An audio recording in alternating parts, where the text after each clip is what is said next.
everyone, the following video is a recording of our 64th Artist Feedback AMA session. The session was held in the MetaJungle Discord on February 9th and hosted by the wonderful Mike Schmidt and Sarah Lindsay. We want to thank Mike and Sarah for their time in reviewing 5 different NFT collections and editions featuring all genres of photography. We also want to thank all the artists who submitted their work for review and everyone that was able to attend.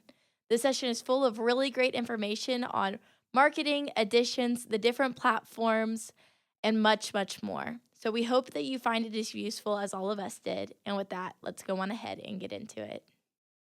Cool. So this first collection, it's Deer Mountains by Aaron Kumar Nali Mela, and I he sent 2 links. He sent a link to this Google Drive with all of the images large, Oh, nice. and then also sent a link to this foundation, which I'm not very familiar with this, and he didn't provide information on this, but like when I go on here, it says I could mint. And then if I click mint, it wants me to sign a message. But I'm wondering, like, it seems like a blind mint, right? Because it says 0.05 ETH, 0 of 20 minted. But like, Interesting. um, I don't have any way to like get into the photos to see them, and maybe that's why the Ah, link I that see. yeah, maybe that's why the link that's provided we can go through them. But I'm not familiar with if there's a blind mint Yeah. foundation. But yeah, so they're 0.05 each, and they're one of ones. I'm gonna just open up this part and first just like read this little statement. But there was nothing in the statement of it being blind. But okay, so Deer Mountains, getting away from the daily grind is one of the happiest things about traveling. We forget about our problems, frustrations, and fears at home when we're away. We experience life in different ways throughout our journey. It's exciting to explore new places, cultures, cuisines, traditions, ways of living. Traveling to the mountains, there is no comparison to the glory of the mountains on earth. A mountain is a unique example of beauty, peace, austerity, spirituality, eco yoga, and creativity. On a mountain, you find deep peace. There's a unique feeling of calm and tranquility that you have to experience in order to fully comprehend. It stays with you after you leave,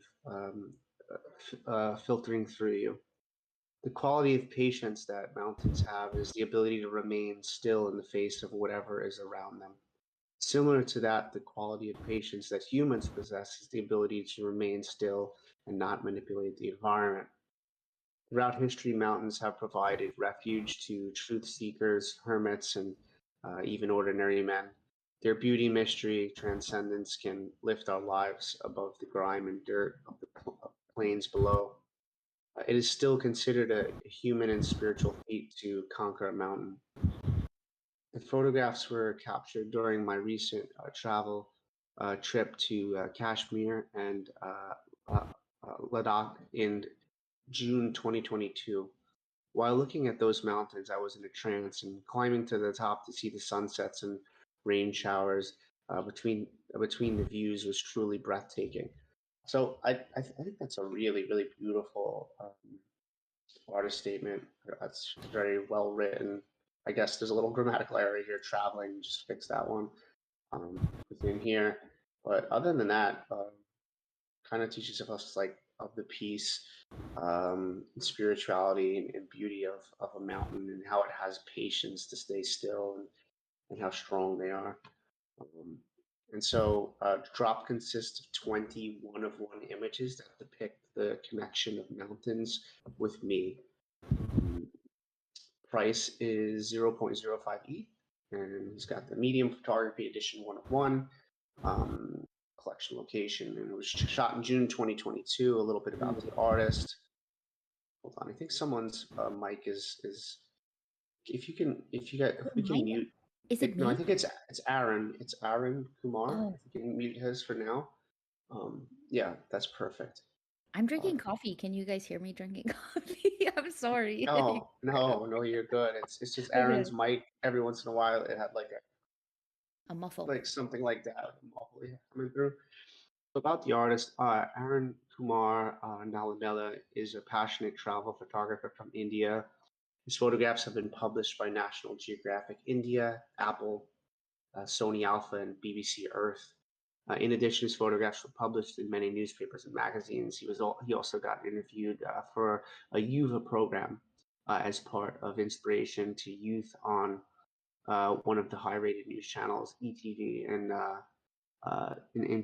Telangana. This picture was captured in Kashmir, India, and was shot on Sony Alpha 7R3 with 35 millimeter and 600 millimeter lens. And then you've got the license here as well, which the creator is credited, the primary NFT holder, and NFT and advertising, display the images in groups, etc. Okay, so that information's there. The information that's missing for me here is just like how this mint worked, right? So when I go to, like I said, when I go to Foundation, the only the only clickable thing for me is like to read more on the description, and to press mint. Let's see if we go to Aaron's Foundation profile. So what I'm thinking, I could be wrong. Maybe we'll have to ask him. I feel like you get it's a blind mint gacha, It feels like it. Feels like it. Yeah. So I feel like all of that information is on the pieces, like that we read from the little sheet that he shared. So all of that stuff that you read is going to be in the description of the piece when you get the piece. So yeah, I'm actually learning this for the first time as well, how this all works with Foundation. It's interesting. So I don't know if there's a word count for the description of the overall collection, but that might be wise to put all that information in there. Yeah. It does seem as though it's a blind mint because I could press mint and I don't have the ability to look at individual images up close. Yeah. I like that. I'm here for that. I think it's cool. The idea is cool. The price is cheap. Yep. So small size. Yeah. So let's get into the images. I'll go through the images. I'm going to give constructive feedback. I've looked through some of these. So there's 20 images, and so I'm just going to click through without like saying anything at first, and we'll just look at them, and then I'll give some feedback at the end. So I'll start here.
So with looking at those 20 images, so something for me when just looking at the collection as a whole is that it's hard for me in many of these to actually find like a central subject.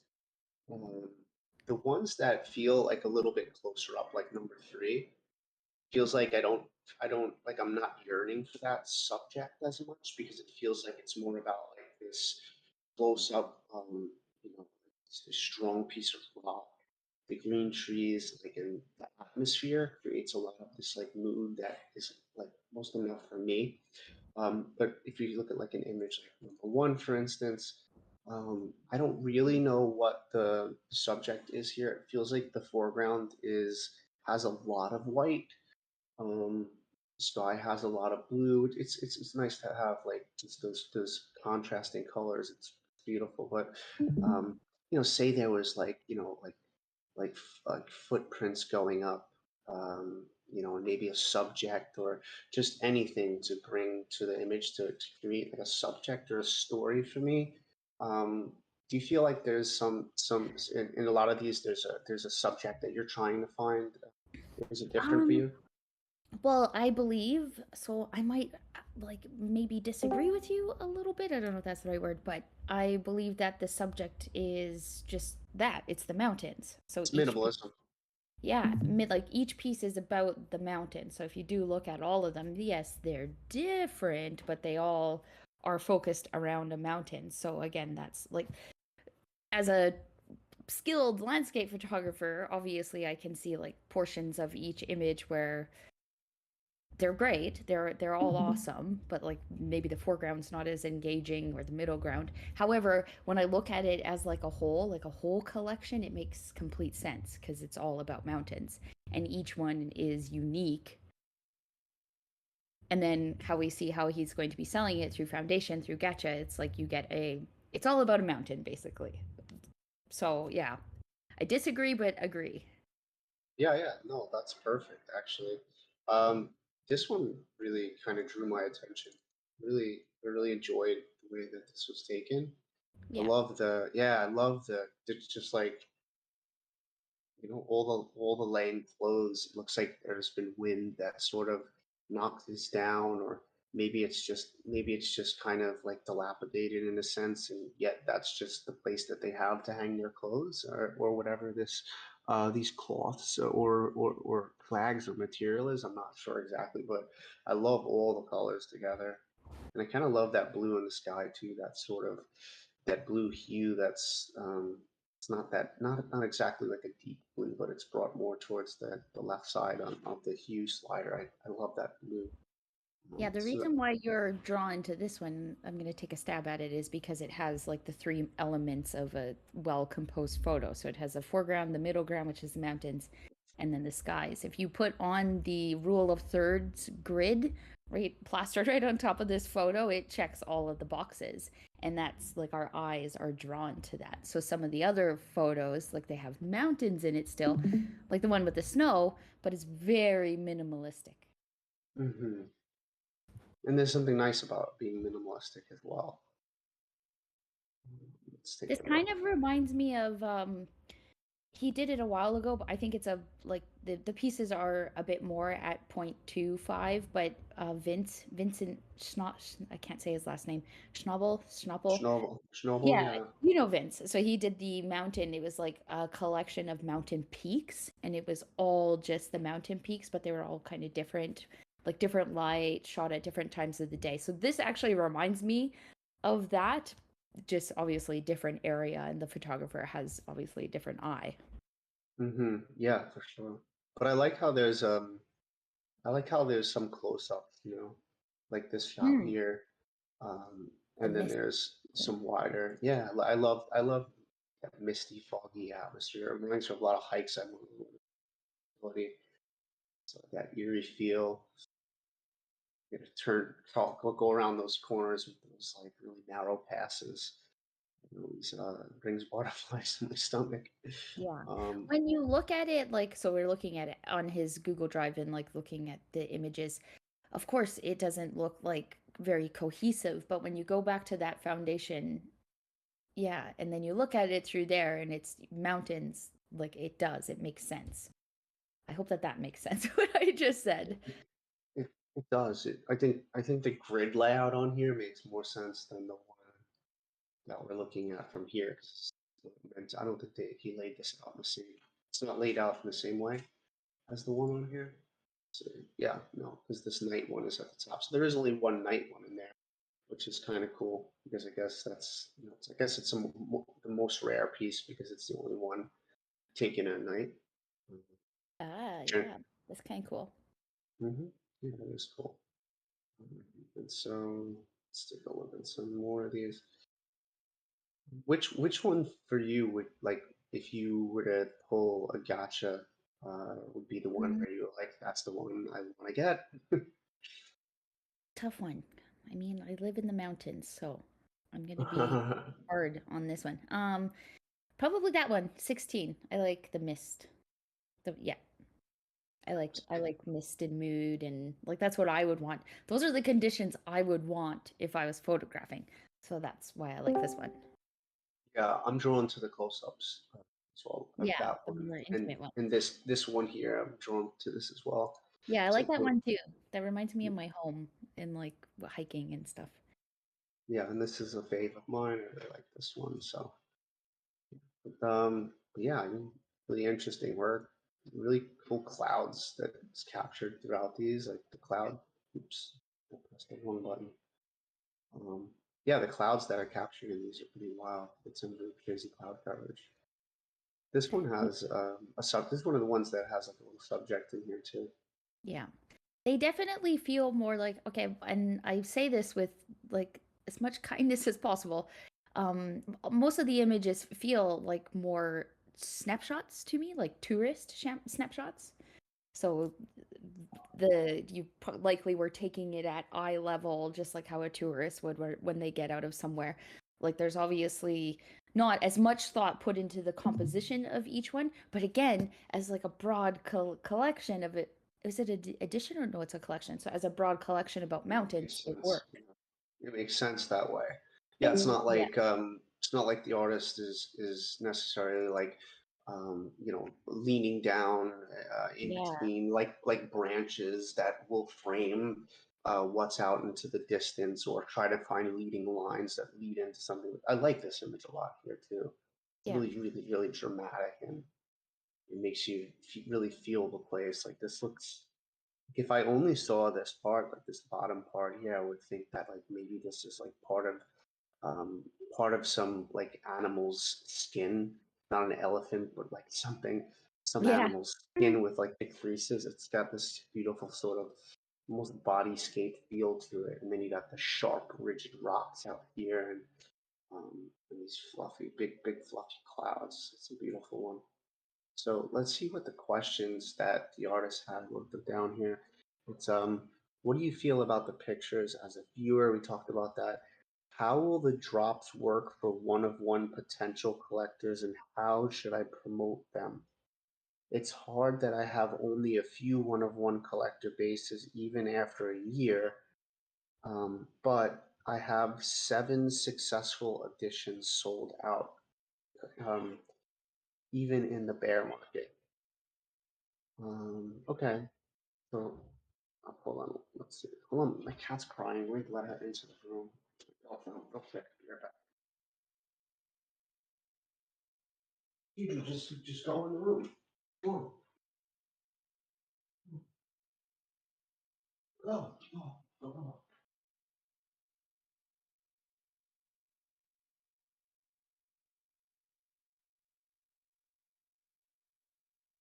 Okay. Okay, I'm back. She's just acting up. Cool. Yeah, so we were on the question. I didn't mute myself, did I? I don't think I did. No, okay. Yeah, we were on this question here.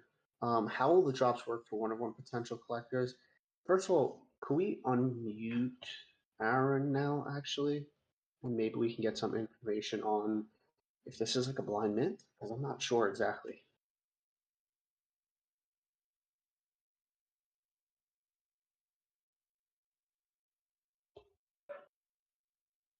What were the questions again? Sorry, I missed the questions.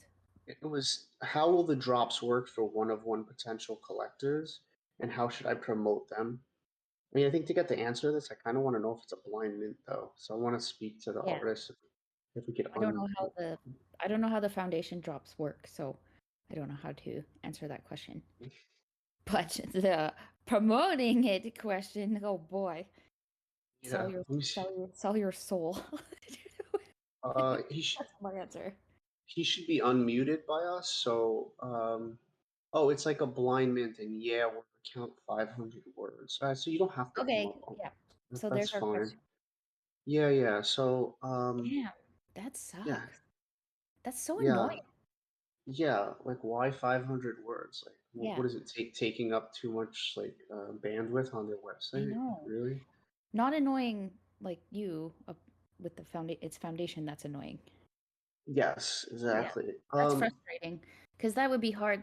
I feel like that just creates a barrier I'm all about barriers right now because I just made a bunch of barriers for myself with my own edition, so I can like see where I could have made things easier. And I feel like right away this how it's happening on Foundation is confusing, and you might have to become really crafty, creative with your word count and try to get like it properly explain to people what's going to happen in the description. Exactly. But also like in your like your pinned tweet.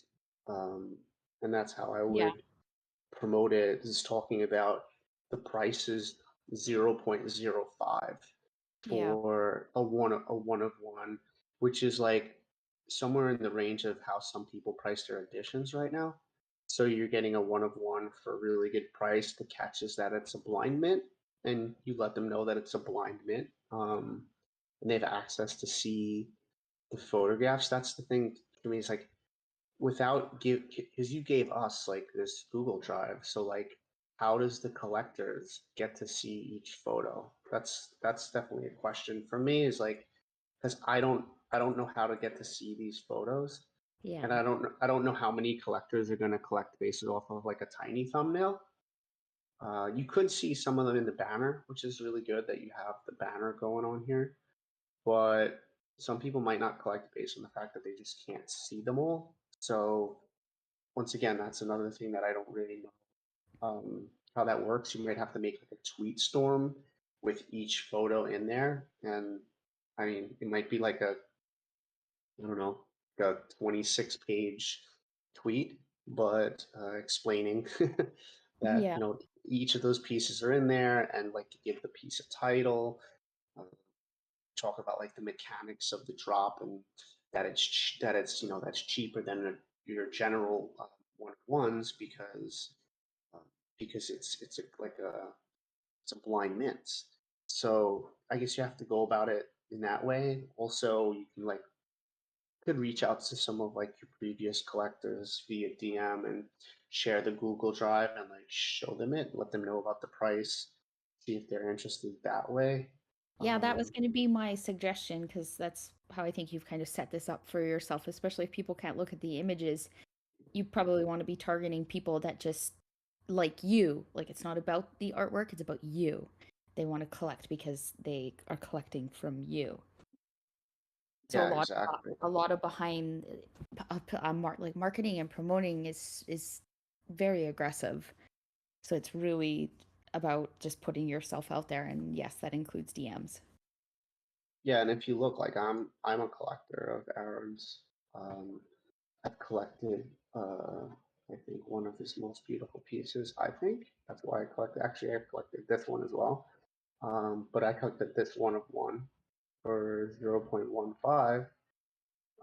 And so these one of ones that you're giving away now are 3 times less than this one of one. I mean, I love this shot, but but yeah, I'd look at all the people that have collected like this year.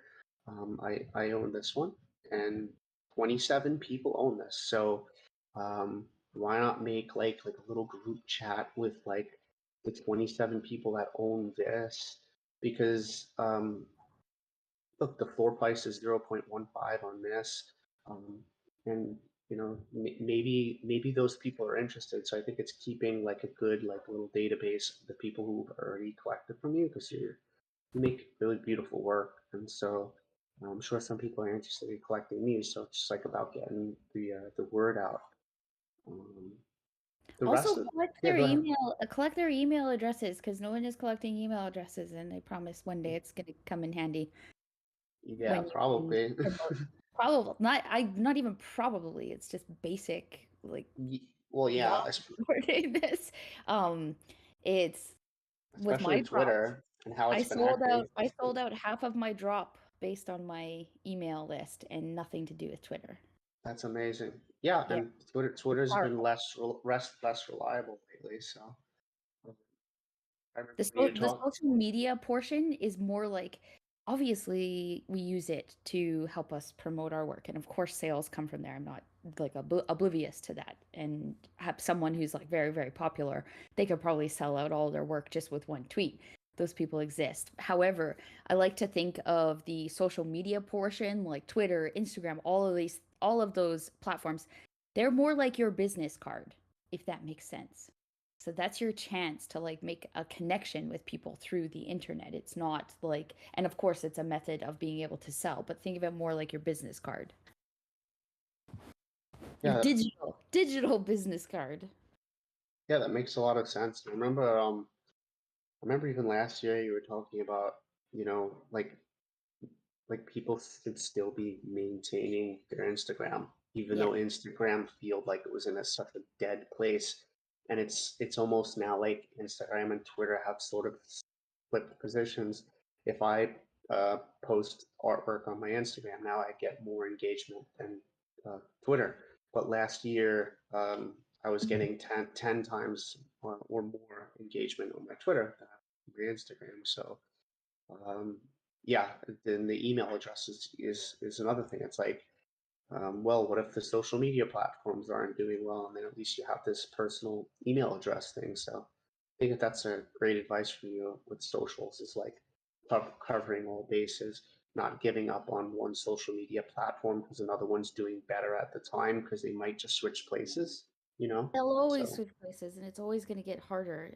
I would be so nervous if, as a trying to sell things if I always left it to a social media platform. Like you're just giving all this control to a platform. Like you just are giving away your control of how I see it. And I don't think that's wise. In the long term, it's not wise. And even if someone doesn't want to make an email list, what is the harm in just collecting them right now? Because you might at some point make one. yeah, no, that's a great idea. I mean, I wish I'd made one sooner. Because now, I was because like, one, do you remember when we did me and Emma would do our spaces every Friday? We did it for so long. I feel like we covered all of this in the first half of last year. Like we were always talking about this, and it definitely seemed like it was not really reaching any ears. We need to start it back up well, again. it's making more sense now to people Yeah, because when yeah, it's too late, when it's too late, or when when they it's have too to. late. It's so true, and it's always too late. So it's yeah, promoting like just don't rely so heavily just on Twitter. Yeah, in the military, you called that like leaning forward, like what you were talking about back then, like leaning forward, thinking about the future and what could happen, and being prepared for those things. So yeah, that's good advice for everyone. Just to have an email list, have like a spreadsheet of like your collectors and like what type of art they've collected from you, and Yep. have a few different socials where you promote your work. Yeah, that's a great idea. So let's see if there was another question. Um, so I'm trying to get the one of one collective bases as of now, um, including Mike.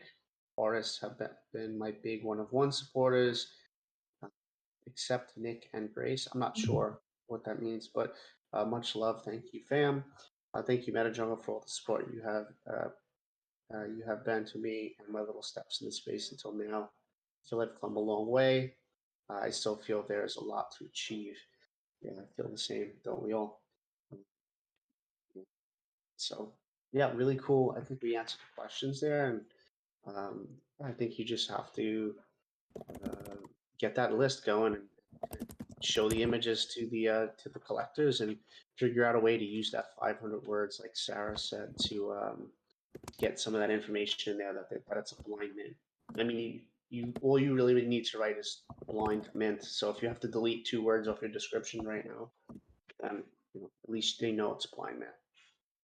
Um, that being said, could move on to the next collection.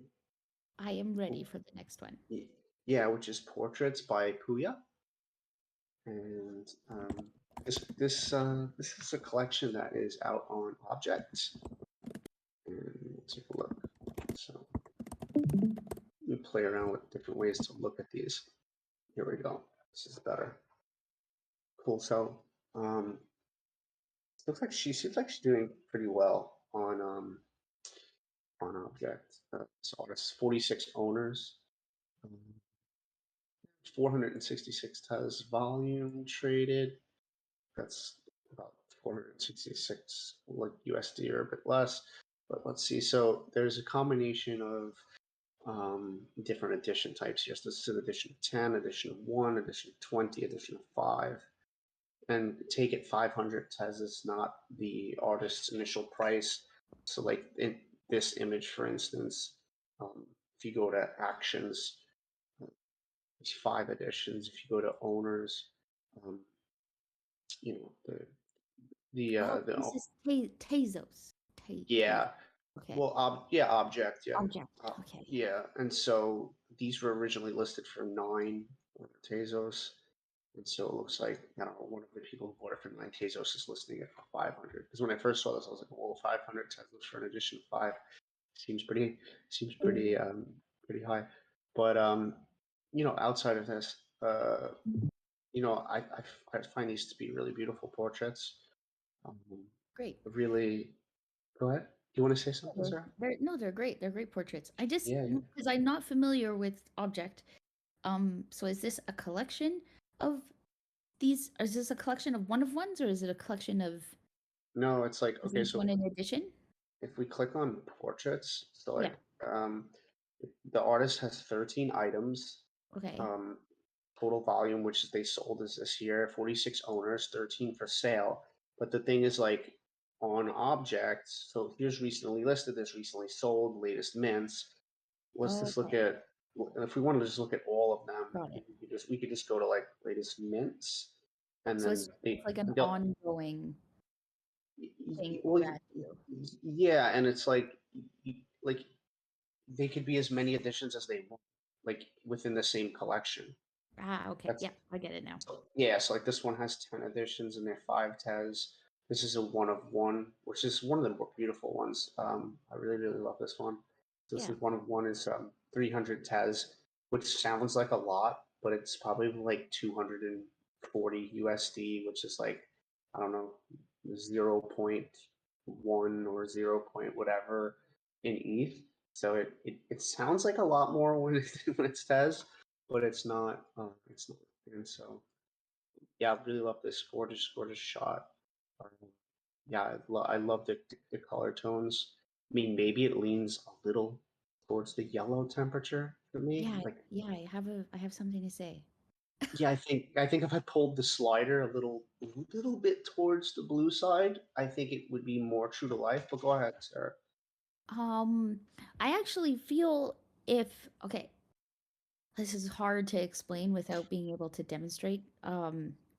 So it's like evenly exposed the image, so the exposure is bang on correct. But I do think it would be more pleasing to the eye if like the exposure on the greens and the environment, and you could do this. I don't know how Photoshop savvy a lot of people are, but you could do this with like a vignette would actually be really helpful, and it will really keep the attention on the subject and not so much on all the like green and yellow bits. So for me, it's actually lowering the exposure, not necessarily on the subject. However, I do see on the chest that it's getting quite hot, like bright. So we're Over here, drawn. Yeah, you see that? Like just pulling back the exposure would honestly really help this image. Like it would help it pop. If it that would be makes more three-dimensional. Yeah, it would be more Yeah. three-dimensional because she's so much more lit than some of the other areas that if you brought down the exposure, like she would really pop in a 3D kind of way. And maybe it's a vignette is one way to do it. But then Or a graduated yeah. radial filter, any way to like any way you want. A vignette is just going to help like darken all of the edges and what you It's the want. easiest way. Yeah, it's the Yeah. easiest way to do it, but it's not necessarily the most efficient way to do it. Like there's definitely more efficient ways to do it. Probably like the radial filters and stuff like that you're talking about, or even like with a brush. If you wanted to take the time, you could use like a brush and brush down these areas of exposure all around her and just color in the areas where you wanted her to pop. Yeah, once again, that goes into post. I do think it's a little bit on the yellow side. If it a little bit on the warm side, I guess I want to say. If it was just brought like, and I don't want it to be cool. I don't want this image to be cool. I want it to be warm. I just think it's just a tad warm. but I think it's gorgeous. I actually love how like just the nipple part is just showing just right through here. I think that's a really well seen compositional element. How you use that, and her expression is really beautiful. This bone in the neck here, the slight tilt to the side. It's pretty wonderful. And I think one of the questions that she had was like, what what do you think? What do you look for in portraits? And so like for me, like what I like emotion, you know, aesthetics, the lighting, the environment. I think those are some of the things that I look for in portraits. Like what do you think the occasional color in a collection is disruptive or welcoming? So we'll get to that. But yeah, like this image. Um, one of the only one of ones maybe, which is 25. Let's look at some of the one of the ones first. So yeah, I passed one, right? So this is a one of one here. This is Abraham is from the older generation, gunshots ringing in his ear. He had many stories to tell.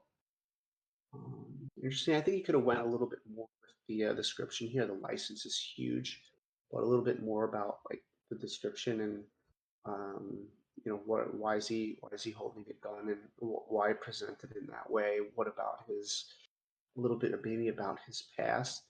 It's interesting because like um, it feels it doesn't necessarily feel like a cohesive group of portraits, to be fair, because some of them feel studio. Like this actually has like a studio feel because the background is so blacked out. I don't know if that's done in post or if that's done in the studio, but it has a like a flash, a harsh flashlight. Same here with Helia, which I love this one. I love this this edition, and someone Yeah, that's owns cool. this. Yeah, someone bought this one too. Let's see how much did this sold for. 200 tes. So that's a that's a nice sell, and that's just a gorgeous, emotive, beautiful piece. And um, it feels like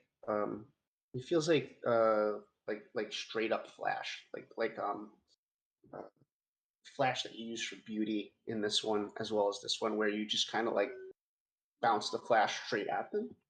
So these feel a bit more studio than some of the others, where like these are very nature. Um, some of these are like environmental. Um, yeah, and so I personally would have probably did instead of just making a collection called portraits.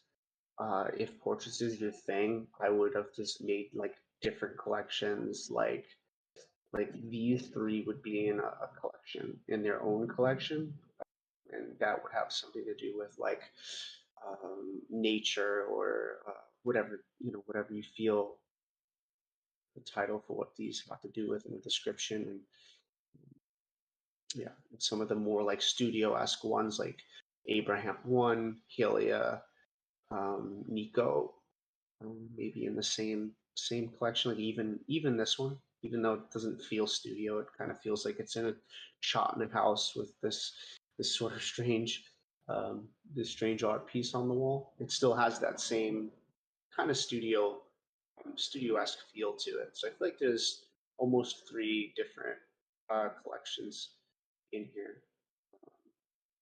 Do you have anything about like that, Sarah? Do you feel like that? They feel a little bit like outside of each other as collection Yeah. wise?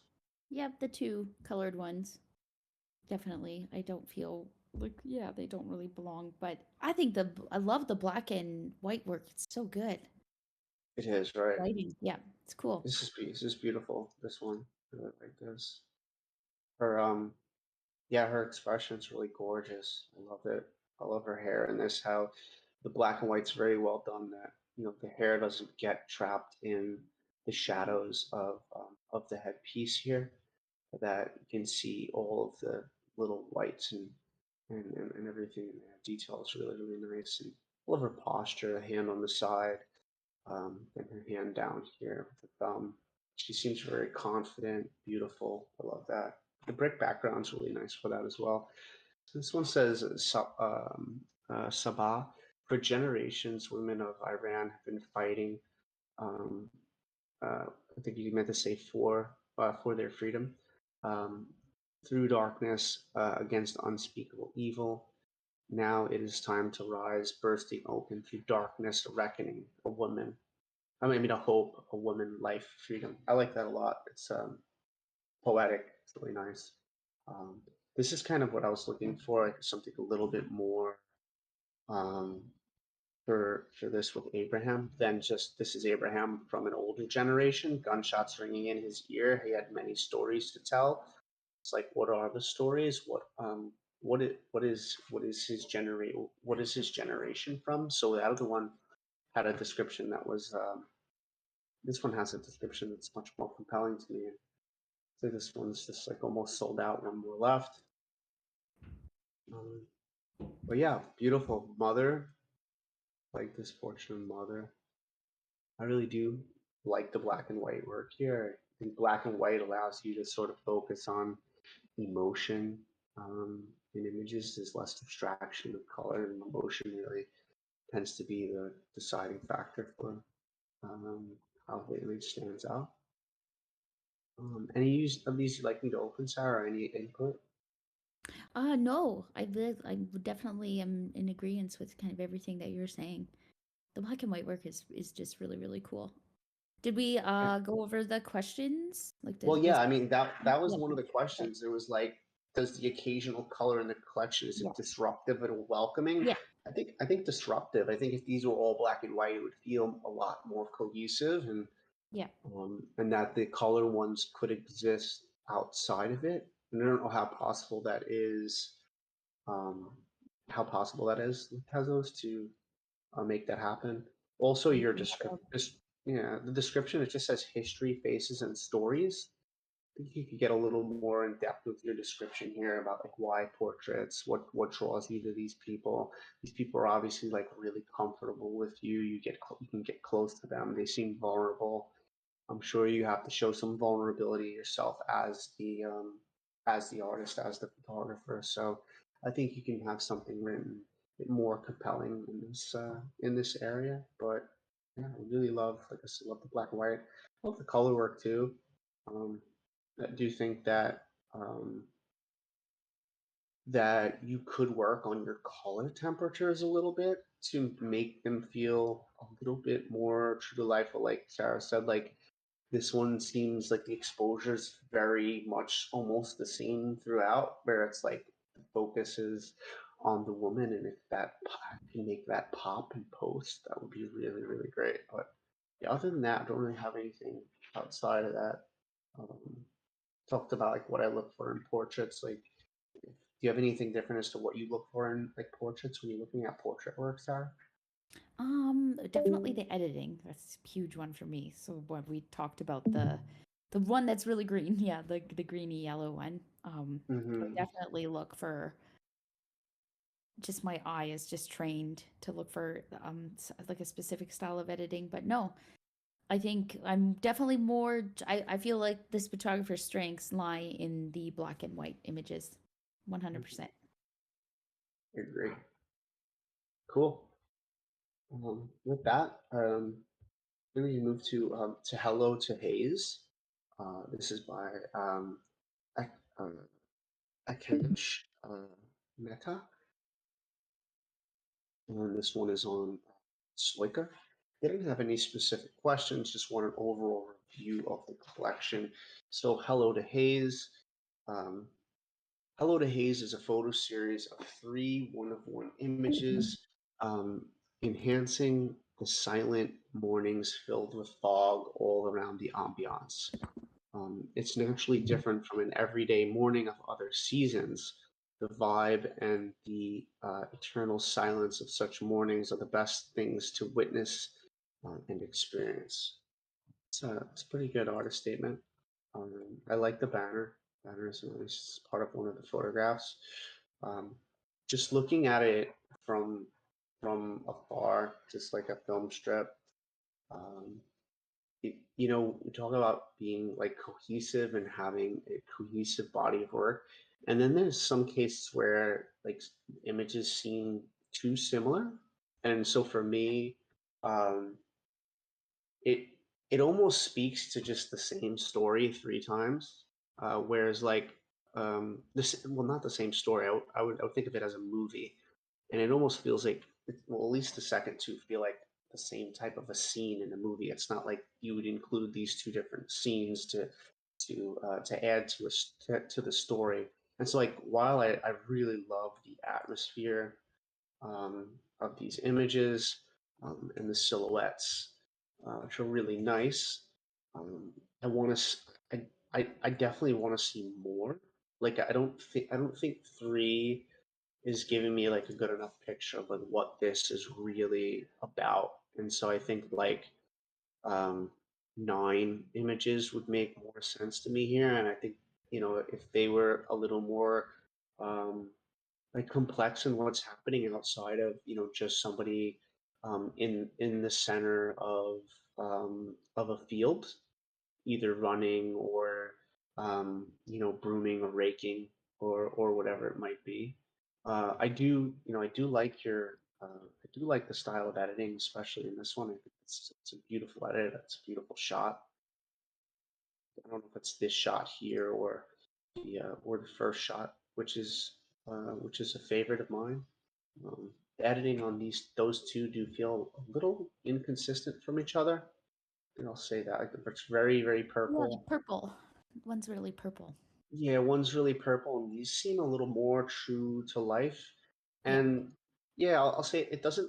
I mean, it doesn't necessarily feel like you've visited this place over and over and over again to the point where you're like starting to really build a story. It could feel like this was shot in a single day with different edits, could shot or 1 or 2 days. I think that revisiting this location, like whatever it is about this park or this location like has you drawn to it. I'm sure that there's other figures within here that have like a really interesting quality to them. I'm sure there's other compositions that you could take that are not just shot at eye level. So for me, the pricing is really good, but for me, I feel like there's some stuff missing to the story. I'd like to see more, and I'd like to see different perspectives. Sarah? Yes, I am in agreement with you about all of that. But for me, I also do feel the purple on the one. Just wondering, like, I know light changes as the day evolves. I just can't, yeah, I'm just trying to understand all the purple in this one, basically. It doesn't look real to me. But the Hmm. other ones, like the color palette is just bang on. So I'm a little bit distracted by that it's purple, but it's not like totally off-putting. Hmm.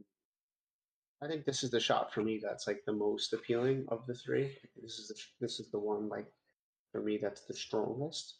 And I Yeah. think like maybe you could lead a story like off of this in this space, or just find more subjects. But maybe there's a subject sitting on a bench, or maybe yeah, maybe they're on the bench under lamps or something like that. Or is there water nearby? Like what's around this location where you can um, build a story if you were thinking about like a movie, what that would be about from beginning to end, if you could create different, not just scenes that felt similar, but scenes that were different that kind of lended this to the same vibration of like a full-on story. That makes sense. Yeah. I actually think the first one, like the composition and the framing is my favorite, but again, I'm just a little bit confused by the purple. I love the Yeah, mysterious figure. the I love composition and it. the framing, great. Exactly. Yeah, the broom and everything. It's very interesting.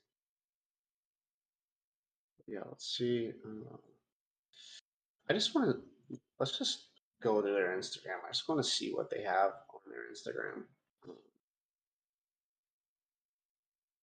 I have to log in. I think this is my login.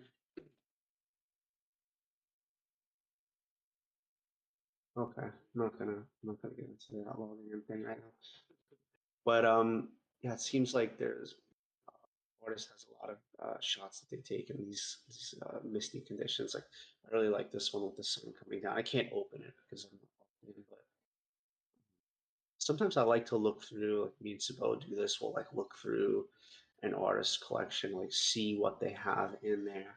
Because like if you look at this piece here with the boat and the birds, I feel like it could fit into that collection. Like I don't think it has to be about that park or like single subject, but this sort of has the same feeling as those. It has this feeling of like peace and tranquility and solitude. I mean, I wondered if they don't even want to let me look at it anymore. I wonder if I went through and I looked through the Instagram, um, if I could if I could put a collection together on my own that would be that would work with that feeling and that mood. Makes sense. But yeah, I mean, good work as far as you know, photography goes and composition and such. I would work a little bit on the editing to feel more cohesive. Like Sarah said, the purple seems it doesn't seem like that different time of the day. It seems similar to the same time of day, and because of that, it makes it feel like it's not natural. Like it's a natural purple that we would see. And then just some more variety in the collections. Like one of the collections where I say I would actually like to see more and more variety on that location. But yeah, I don't really have anything else to Yeah, add. really It's great. small. I really like Yeah, the images. They're great. yeah, absolutely. So Poyo said, hey Matt, hey, may I add some notes? I'm seeing that in the AMA live chat. Yes, sure, of course. Well, oh, Puya or Poyo.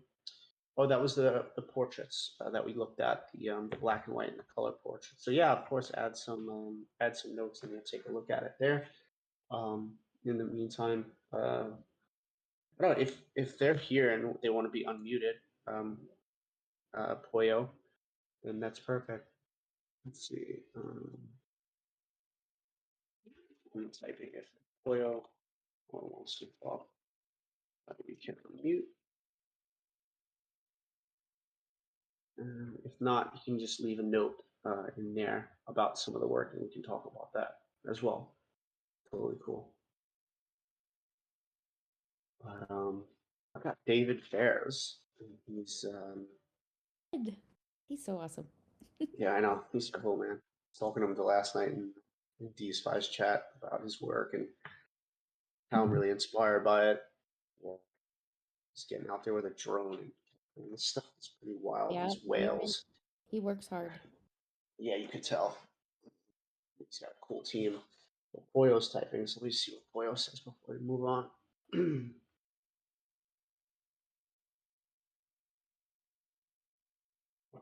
Okay.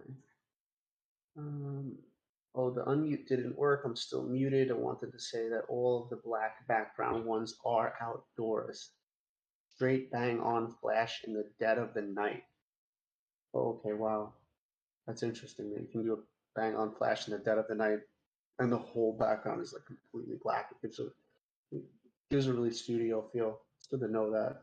That's the ability to do that.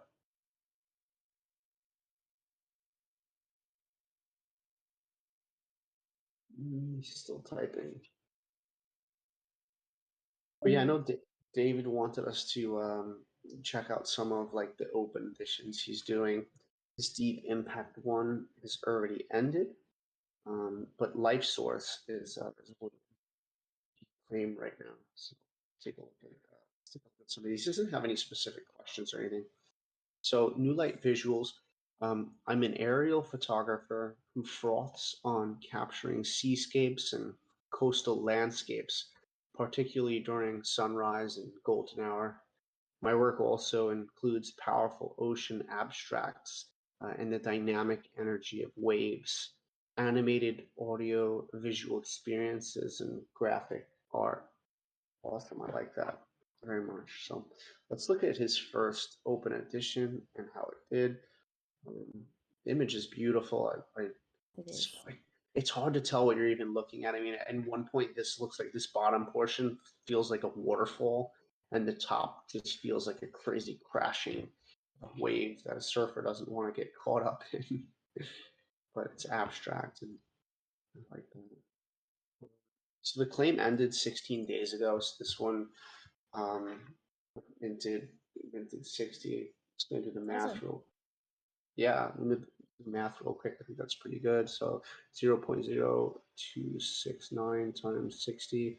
Yeah, 1.6 ETH. So yeah, you can bring in decent amount of capital with an open edition, especially if it's well done. So it says the ocean has always been a part of my life. It's also made a deep impact on my creativity over the past 5 years. Being near it and in it is something I rely on to soothe my soul. Usually, I would look to capture seascapes draped in beautiful golden light during the first hours of the day, but this new chapter is all about showcasing the raw energy that stirs me up and shakes off the stresses of everyday life through turbulence, adrenaline, energy that transfers through me and washes away negativity. Without it, I'm an empty shell, waiting for the next day to dawn. Each day without the ocean in my life gets a little harder to bear until the urge is too strong. Diving headfirst into its raw power and beauty is the only cure. Deep Impact is the first of my monthly open editions. Holders of 4 or more will be airdropped a limited edition. Holders of all 12 will be able to burn them for a unique one of one in December of 2023. So I like the forward leaning like outlook of it, that it's going to be a monthly thing, and that if people collect each one, they'll be able to burn it for unique one in December. So it's I'm guessing that's going to be a pretty damn cool one considering. Yeah, I think that's a great idea. Like, I know David very well, and like we talk all the time about just strategy and all that stuff. So I think honestly, he's great. Like how he's doing it, and maybe I'll share these details about him. But he's very aggressive, but not in a. It's not a bad way. It's like he goes after it. He like reaches for those sales with each edition. He's very, very relentless. And I don't know if you guys know of him, but Timbo Slice is very similar. So those two fellas, like, just they have plans, they're on a mission, and they execute it. And I think that for like marketing and promoting yourself, that just stands apart from anybody else. Yeah, And the work is great. They're both established photographers, very seasoned, very skilled at what they do, and you can tell, like, I feel like it shows through the work and how they present it. yeah, I agree. And it's just like it's always nice to see the way different people are doing things to kind of get an Yeah. idea of like how we could better do things to Yeah. um I yeah. have nothing to like critique. I'm just basically sharing No. like what I observe of how they do it, how they do things. Of course, there's always like little things we could tweak here and there and learn, and like he's not an exemption from that, but it's just a great example of someone that's doing a great job and going after it. Yeah, it's a good thing to sometimes have work showcase rather than have constructive Yeah, criticism. I Just agree. just as a yeah, That's how just I learned. as a reference to, because I didn't think about doing it this way, or there's 100 different ways that you can go about doing open edition and stuff. So that's really cool. The other one he has currently going right now, says has 4 days left. This one has 11 minted. Um, I don't know if uh, how how long ago, when did this start? It just started yesterday, I think, or maybe the day before. Actually, maybe at least sorry, I think he leaves his up for a week at a time. Okay. So yeah, so hopefully this hits 60 or around the same amount that his I others love have. this shot. I do have some thoughts to say though about like back-to-back editions, because I'm kind of doing something. I'm not doing an open edition, but I have done back-to-back limited editions, and I will confirm, and I believe also like the market has a lot to do with this, just kind of where we are at in the space, how many collectors. Of course, we need more. Like, there's only so much you can exhaust the editions before people start losing interest.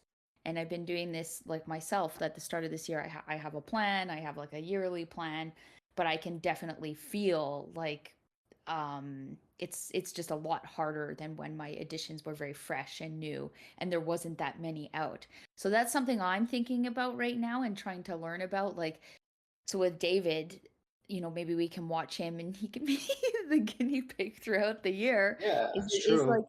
is each edition that he puts out, is it going to be less and less and less mints? Is it really at the end of the year, is it just truly going to show those people that are like major David fans, they've collected throughout the entire year because they want that unique one of one. But I do feel as we keep putting out more editions, people will be collecting them less and less. Yeah, he also allows people to mint 10 of them. So, Nice. um, That's yeah, good. I mean, yeah, I only allowed people to mint like 2 of mine. Maybe I should have allowed more because a bunch of people did mint But 2. he has a But plan. His I didn't plan is, have, yeah, exactly. I didn't have this plan. So this is, yeah. No, but I think I realize, or I think I am, like, I believe his plan is like if you just collect one piece from each open edition at the end of the year, I think he's doing one each month, then you'll get the unique one of one. So where, I guess my question is, why would people want to collect 10, right? If you only you need don't, one to get to the yeah, goal, you only you need can't. one of each. You only need one of each Yeah. one that comes out. Well, let's read it again. Life source holders of 4 or more will be air. So if you hold 4 or more of just this one, you'll be airdropped the limited edition. That's why. Oh, okay, I see. So there's a There's little bit extra for each one. there's also, yeah, if you hold 4 or more of, I think, just this one, you're gonna get airdropped the limited edition. So so if you spend No, that's not how. 0.26, No, I huh? don't. No, that's not how it is. I think Life Source is the Oh, I second of see. my monthly open Hmm. editions. Holders of 4 or more will be airdropped a limited edition, and like I think it's up. Maybe it could just be of this one. I think maybe David, you might need to clarify that. So maybe I found something that we can critique, clarify it a Sure. little bit better. Is it Yeah, because holders of 4 of this, or is it holders of 4 of whatever spread out throughout your year? yeah, because then otherwise it just makes it seem like the mint quantity is just a way to get more mints on a single piece, and I don't know Yes. why Well, people I would. agree with Jaden. Sorry, I have the chat up as well. And Jade, I agree. She says I took that as 4 or more of the 12 editions you will get the limited. I believe it's 4 of like different editions, not 4 of that one. So again, I'm wondering why, like not I wondering why, agree. but I guess just kind of like challenging the thought of why would if people only need to collect one from this again to get to the prize at the end, then why would they collect 10? Yeah, and so like I think that it would be better if he had also another reason to collect multiple of a single piece. Like if there was like either another reason to collect more of a single piece, or this part doesn't make that much sense to Yeah. me. It just gives the ability to people, like if they are super bullish on him, to say, "Oh, I want to buy all Yeah, to 10." spend more money, basically, Yeah, or but gift or whatever. So yeah, that's the only thing I question. Not yeah, question, like that's a yeah, great, that's a great question. With that, he also gave me drone surfers, which is I'd like to look at. So, cool. yeah, let's look at drone surfers. I'll look at the activity real quick. Collection of 7, owned by 3. How's there no activity? That doesn't make any sense. All right, look at the description. Capturing surfers riding waves in style from the sky. No mean feat, and this series is the first of its kind on the blockchain. These images are the best of 5 years dedicated to capturing wave riders with a drone, risking the gear to hover meters off the water, um, and and preempt where a surfer is going to be to get the shot. So when I looked at this, the ones that stood out actually most to me was not the sunrise ones. Um, there's actually these from above um, compositions. It feels really fine art. It also feels really different from anything like we ever really get to see of surf photography because it's a bird's eye view. It's what a bird sees of a surfer. I love that shot, and I really, really love this shot too. This down the line shot. So I'm liking when the drone is actually higher above. Like, look at this. This is wild. I love how it splits the frame in half. We can see like the coral reef. The wave probably does feel a lot bigger if this was taken from the perspective of the surfer, but at the same time, we could feel how colossal this wave is still. So I'm really drawn to those from above ones more than I am so towards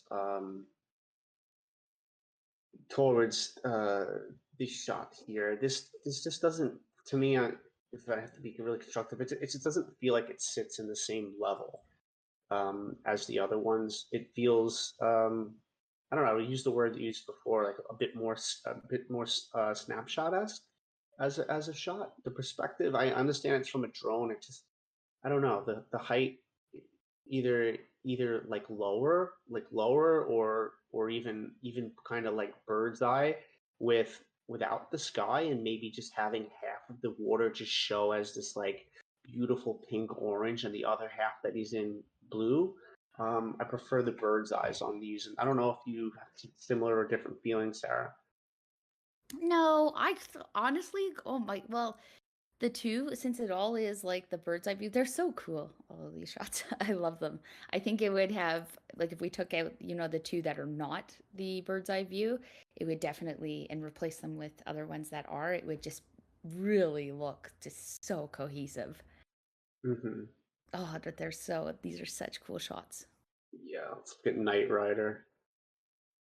This one's owned by Anne McKinnell. I like Anne, she's great. Waiting for Knight Rider to pop up. Yeah,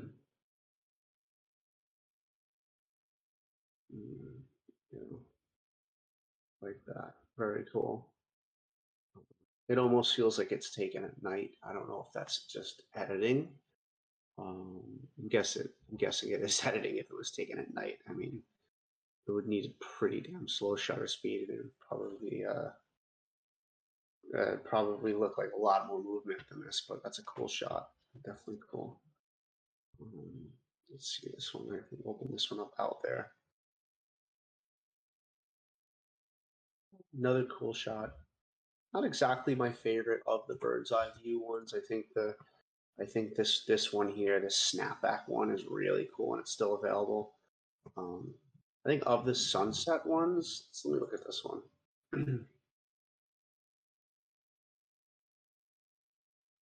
It's so beautiful. Yeah, I think this style rise one is the one for me of the sunrise ones that I definitely It's cool. prefer over the other.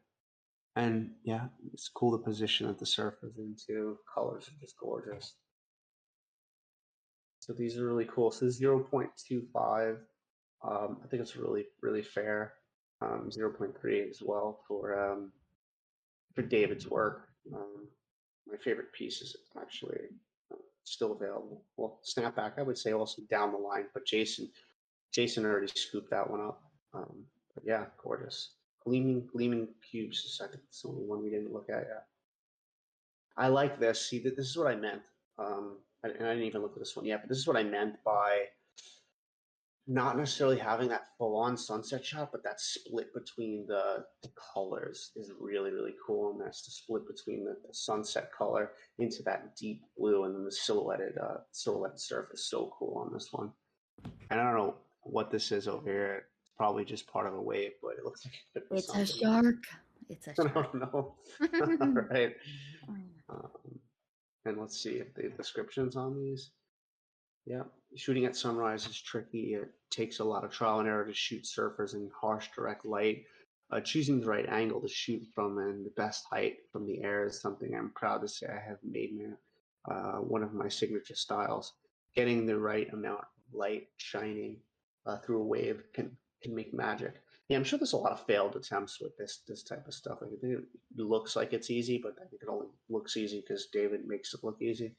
But I'm sure you really have to have that lighting, that posture from the surfer, that timing from the wave.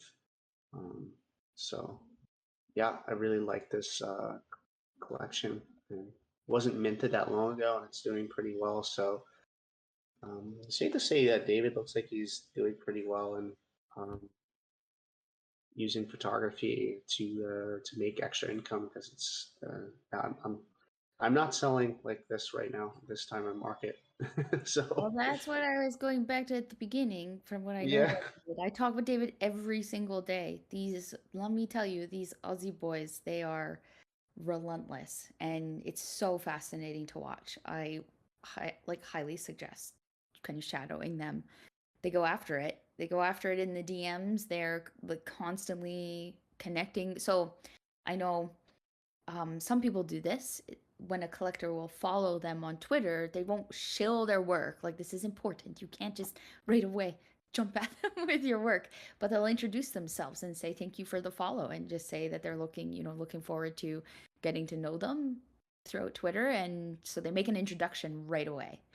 And they're constantly engaging with these collectors, like on the timeline, on their tweets, always engaging with them. So they work very hard, but they work smart, if that makes sense. it does absolutely, and it's deserving. The book looks amazing. So yeah, with that, awesome work, David. Love, Awesome work, love, David. yeah, Yeah. love seeing and speaking about his work. We can move on to the last piece. It's not a collection. It's actually a limited edition. Oh, I just put in Yeah, the limited just so I have lots of knowledge of this today. cool, awesome. So this is Soul of the Forest. This is by Oh, um, it's beautiful. yeah, Brajesh Makadia. I never knew his last name. And his question is: are limited editions unpopular now because of open editions? Maybe they're less popular would be my answer, but it doesn't mean that they're any less valuable. I think open editions is just like a bigger thing right now because the price is really low. I don't think open editions is for everyone. I think limited editions could be for Oh, almost everyone. I have a lot to say about that. Yeah, you gotta really know your demand with open editions, like Yeah. because if you put out an open edition and you don't market it properly or you don't have the following, what could happen is like your timer could start to run out, and then someone could just buy one of them, and then they basically just bought a one of one from you for like, really, really cheap. And then so what happens if that happens? Like, let's say I was to do something like that, and it was to like really fail, and then only one or two people were to buy. Um, well, I got on Super Rare recently, but why would somebody want to buy a piece from me on Super Rare for like above 1 ETH if someone bought something of equal quality from me for like really, really low because my demand was so low. So there's a lot of risk in it. I think if you don't have the demand that like a limited edition like you're doing here, like 15 editions, is like a much safer bet. With that, I'd love to hand it over to Sarah. She has a lot to say. Yeah. Well, I just also look at my own journey and then I look at like my friends and the limited editions or open editions that they're releasing. Um, I think the more you release in terms of both open and limited, the trickier it is to sell. So it's just something I'm again looking at for myself. Like I have a yearly plan with my limited editions, but it's not a nearly as straightforward and I would say easy to sell as it was last year. It's like much harder that I'm noticing, and I think that's because the more I've been putting out of the limited editions, there's only so much you can really exhaust of the current supply that or current demand that you build up as you go. Does that make sense? Like you can't overdo it as you're creating and building up that demand. So that's, yeah, definitely something that I've learned right now. And I do notice with my friends, the more open or limited editions they put out, the less buyers that they have. Yes, I It's agree. friggin' hard. It's hard, guys. It's not easy. Not at all. But a really No, great, like for me, we're looking at the one that I just released today. I can't even tell you how much I've learned over it at the start of this year. So it's good. It's a good learning lesson. yeah, I mean, I released one and it did okay, but at the same time, I wish I had like released it with a plan. and Mine a has like bigger a whole like mine has like a whole plan, and like I'm really good at that part, the plan and the work and the story and the creation and the videos. I'm already skilled at all that stuff. It's like just really understanding like my own demand in this foreign world because it's new. So that also helps you take off like pressure of yourself as well. You know, it's new, it's a new world, it's tricky. But yeah, the demand part, that's hard. yeah, it's understanding your demand in a market that doesn't even have a lot of demand. It's not even like it's not really your demand in the regular market that we have, because my Yeah. demand then was much different than it is now, right? Like, Yeah. I should say, like I'm very for I have my limited edition is 30, yeah, 30 pieces, and I have already sold 18, so I'm definitely fortunate for how far it's come along. But I definitely feel like the end of it right now is going to I like it's really going to take some effort to move those pieces. I'm also very stubborn and always set like these really just sometimes unreachable goals for myself, but how I learn and move forward. So I always like to sell out before it actually hits the public day, but I don't feel with this one that's going to be possible. And I do notice like all of last year, this space, like a lot of people really rely again on that timeline, on Twitter, on the algorithm, on who sees your work. And now that we see Twitter is changing and just evolving and engagement isn't as good, this is where like those email lists will come into play. Like we should never have been relying on this popularity of the timeline. We should have been building beneath that and really truly connecting with collectors. you heard it first here with Sarah. You guys have heard it. She said it months ago. So Yeah. it's not like we weren't warned, and I did not set up my email list, and now I'm sitting here like, yup. But of course, I uh, know I just see the comment from Andrew, easier said than done. Oh, absolutely. But it's like, I also feel it's kind of like the reality. And I like to look back at creators or photographers or artists before all of this stuff started happening for us. Like we were still banging our head against the wall because Instagram was the problem. Instagram was why we weren't reaching anything. When in reality, I think what we've all learned here is that business is just hard and it's not for everybody. yeah, I agree. Yeah, and I mean, with that, this is a beautiful image. I love this image by Burchesh. I love the striking yellow eyes on the blue. Um, it came out really beautiful. Soul of the Forest. These little description here. It looks more like a poem. It is a poem, I think, by Ruskin Bond. At night, when all is still, the forest sentinel glides silently across the hill and perches in an old pine tree. A friendly presence his, no harm can come from the night bird on the prowl. By Ruskin. This image is of a brown fish owl captured on an early winter morning in the Gir Forest, India. It is an enigmatic species among owls with such mesmerizing eyes. They're called sentinels of the forest. When other diurnal, I think that's what you said, animals in the forest are asleep or resting at night, owls, being nocturnal birds, are awake and watching over the forest throughout the night. They can see clearly in the dark or in the night, and also have evolved the stealth flight, which helps them to move about in the forest, seeing everything and hardly being detected. Ecologically, they contribute immensely to the food chain by feeding on small mammals or reptiles, thus keeping their population in check in the environment. Very cool. I love that little history behind the owl. I love the photo of the owl, and so there's 15 remaining. So it's an addition of 20 at 0.027, which is approximately 44 USD. Now I like how Sloika tells us that information. It's cool on Sloika too. You get to choose the edition you want. So like I would choose 11 because 11 is my favorite number. But oh, I'm sorry, 5 of 15 editions are remaining. There's only 5 left. Man, So you got really, this. What's the price? Oh, no. Okay, sorry, I see the price now. yeah, there's only 5 left. So that's Woohoo! it's doing really good. Yeah, cool. No one Yeah, scooped up this is 11. awesome. Yeah, Can you help me very, sell very cool. because you obviously know what you're doing, so. Right?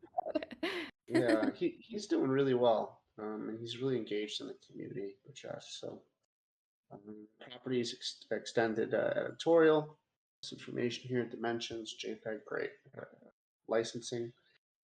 Yeah, his only question was that, limited editions unpopular because of open editions. I just think that they all serve different purposes and are for different people, and um, it's tough right now. We see there's some artists that can pull 80 Ethereum in a 24-hour period because of an open edition. I mean, if you're like X Sulo or X Copy or one of these really really big NFT artists, you can pull a 2 years salary probably in a 24-hour period. It's just not the case for a lot of us. Yeah, Even if we've been building for the entire past year, it's just yep, some of those people have been building for just more time, or they just agreed. have more demand, or um, they've just built a much bigger social media presence than I have, probably 20, 30, 40, 100 times more. So it's just knowing Absolutely.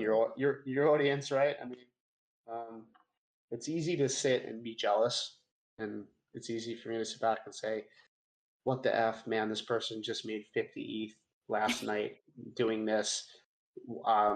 Can I come out with an open edition and make 1 ETH in a night? And maybe I can. I probably can't even make 1 ETH. So it's like it's just you just remember where you were at last year and where you are at, Yeah. and And I and also think yeah, it's important to remember, um, just I say this because I come from the same like background as a lot of the some of the we'll say the top tier photographers selling NFT art right now. Like I know them from before, and for a lot of those people, of course, they were brave, they took a chance to try this out and have pushed through it, and they've obviously had to learn a lot of their own lessons. But there was definitely an element for those people of the timing that they started this.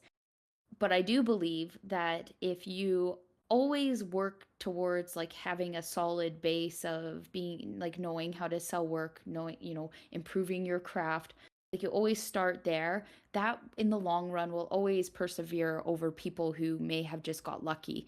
Because in the end, the luck runs out and those people will still have to learn all of those valuable skills. So it's really about just like patience and shutting out the noise and just trying to properly build.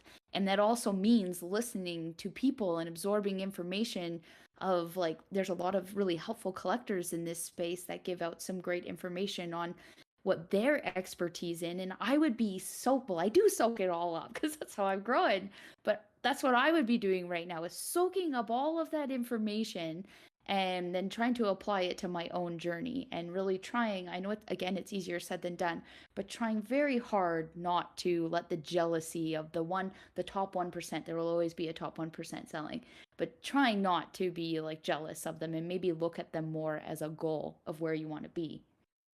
or that it's possible, even that the fact that that's possible in the art world is a really inspiring thing in itself, and we're so damn early, so Yeah, and we're in a bear, right? And we're in the yes, in bear the market. bear. Yeah, exactly. And like I always forget that for myself. Like I'm always like, I always have these high sellout goals for myself, but sometimes it's just not going to happen. And you have to be okay with that as well. And you kind of look at those moments definitely as learning lessons, 100%. What can I do next time? Like already with my limited edition, because I'm stubborn and I like to sell it out before it hits the public. I can already see places today where I was like, okay, I created a barrier here, or I probably could have, done this in some different steps. So there's always lessons in everything that we do. Yeah, it's like Kath Simard is one of those sort of landscape photographers that has that sort of open edition ability to Yeah. bring in a lot at one time. And so it's like I guess it's just like stepping back, looking at Kath's journey in a sense, and or just any artist. Like there's artists that I should be looking at, whatever. Just and like, well, what did they do to get to to this level of demand?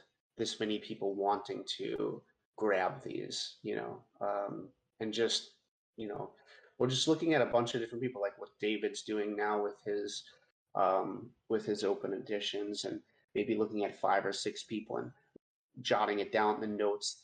All those different people who are doing something successful, like what uh, what their plan looks like, and thinking to yourself with your current body of work and what you do, which one of these could potentially apply best to myself, and it's not that you're stealing their idea, but in a sense, but you're deriving an inspiration from one of those ideas that makes most sense to what you do, and then figuring out sort of how to make it your own. It's really a good way of going about it. Yeah, 100%. This is a Oh, beautiful yeah. image, but just wanted to say it's really good. Oh, this what image you said? Yeah. Yeah. No, just yeah, great job on this limited edition. It's awesome. Yeah, it's doing awesome too. So yeah, really great. With that, I think that's the last of it. Yeah, I think it's been a really good session about, especially just talking about supply, demand, open editions, marketing, and using all your resources as far as different socials, um, and creating email lists, creating spreadsheets, and studying what other people do, and understanding that one size doesn't fit all in the space, and we're all unique, and have to try to figure out how to do things our own way. It's kind of know our audience and know our demand. And but yeah, it's been really great to do this this AMA with you. And yeah, I think Been that fun. just about wraps it up.